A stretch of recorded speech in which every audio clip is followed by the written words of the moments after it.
Pemirsa, pemerintah Provinsi Bali memperkanti sarang pemerintah kabupaten kota untuk nyinayang Bali ngelaksanakan protokol kesehatan. Mastikayang pariwisata aman COVID-19, Bali mencapang verifikasi tatanan kehidupan era baru.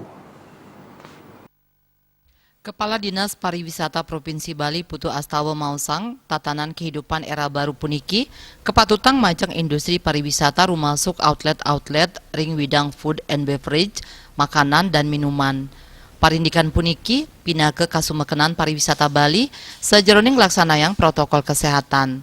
Dani mastikayang pemargin tatanan kehidupan era baru, sida metuang sip travel, mangde wisatawan sanerau ke Bali, sida merasa aman, santukan Bali sampun becik, ngelaksanayang protokol kesehatan. Anutien data tanggal 17 Oktober warsane mangkin, pemerintah Provinsi Bali sampun medalang 607 sertifikat tatanan kehidupan era baru majang industri pariwisata ring Bali. Data puniki nerus mawaweh santukan tim verifikasi nerus ngelimbakang data ipun antuk dinamis.